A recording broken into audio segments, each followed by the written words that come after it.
Hello and welcome back to the Blender course videos. This is video 13.1 and it handles UV editing with a book as an example. I have a book called Agincourt, which is actually a very good book, but I scanned the covers and the spine, and then I scanned also one side of the book so that I can get the open sides of the book or the page side of the book to show. And I will now put this into Blender and show you how to make this cube to look like a real book. The way it works is that you have to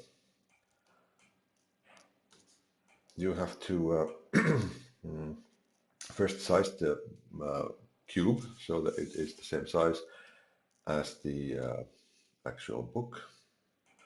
And then you have to UV unwrap. And UV unwrapping is basically what you do with bananas. You peel the banana and then you put the banana peels on a flat surface so you can paint them. And then you can put the, if you're very handy, you can put the banana peels back on the banana. And then you will have a nice painted banana. Um, Maybe this isn't such a good idea to how to explain this thing, but I'll show you how it goes anyway. So I know that the book happens to be 16 units this way, and it's 11 units this way, and I'll say that it's 2 units that way. So this is how it looks. Before you can actually do the UV unwrapping with any success, you will have to apply location, rotation, and scale. Because if you do not do that, you will have a set of squares instead of a 2 big squares and 4 smaller squares. I'll show you what I mean. I go into edit mode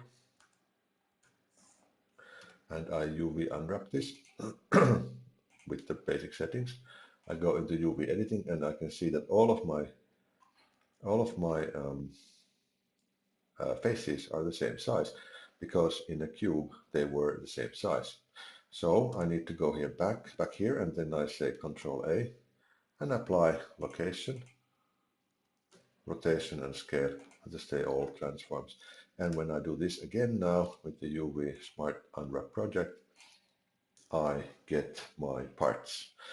I can identify which side is which by clicking here. This is the top, this is the spine, this would be the open side, the long open side, the other short open side, and this is the back. So as you saw, I went from layout to UV editing.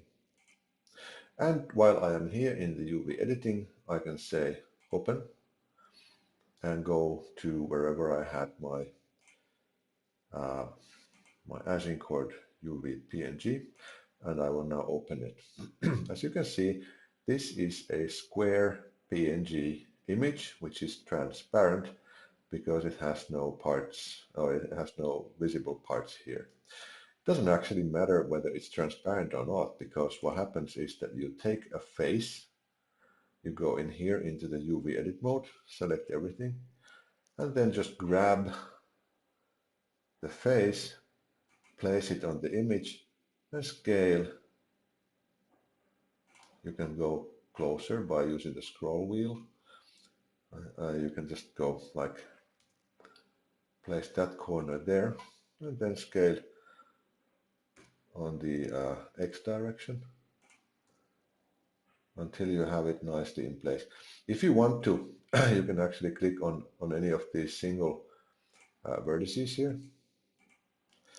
and move it on until you have it in the proper place, like so, like so, and the final one. And then select these two and say scale on the Y at 0 to make them completely to be aligned. So scale on the X for 0. But this is actually more complex than just trying to scale X 0.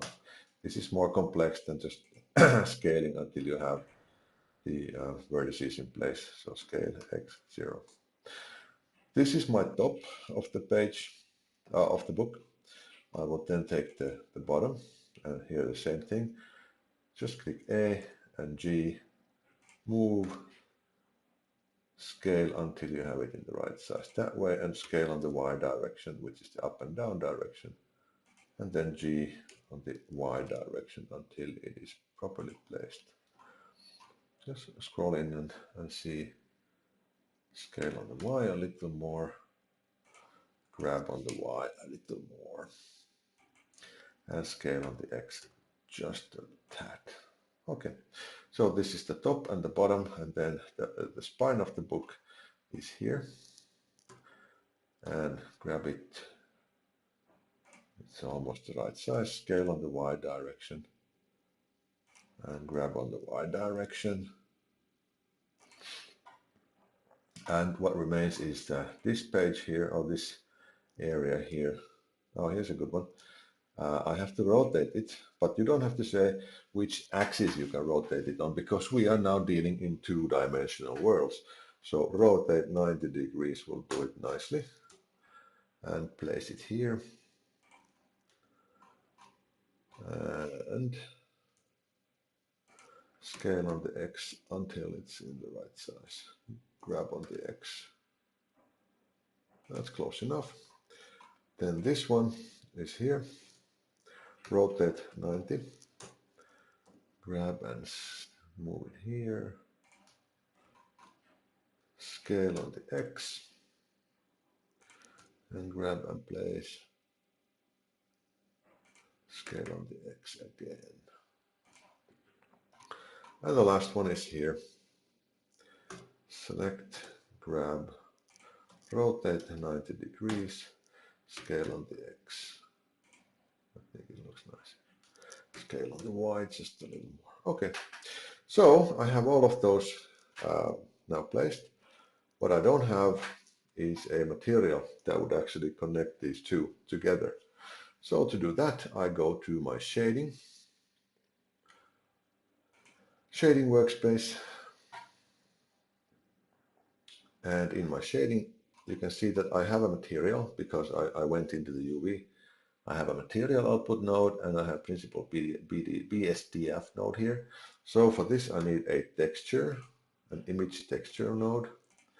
And since you have it already open, you don't have to open the image. You don't have to create a new image. The list of images that are already in this workspace is here. So we can just open this list, pick Agincourt, and use that as the color, base color here. But to make sure that your thing works properly, you need another input node, which is the UV map node, and you place that into the vector.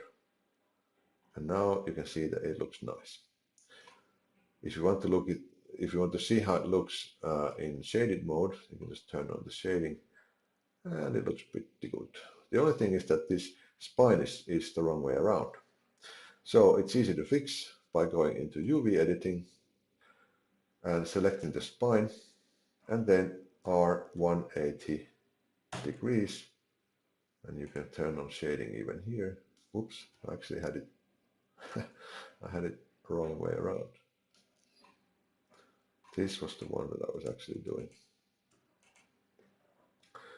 So I can now go in here and say rotate 180 degrees, and it is instantly fixed in the shading window. So if you now go to layout, turn on your shading, you can see how it looks, and then you can even go into your render properties and turn on your cycles rendering engine, which makes it look even nicer. And make a copy of that light, and then go into your camera mode or camera view, turn on lock camera to view so you can scroll out of here. And since you want to have a rendered copy of that, you will just put turn on the rendering by hitting F12. And of course this is going to take some time, so I will pause the recording until we have something to see.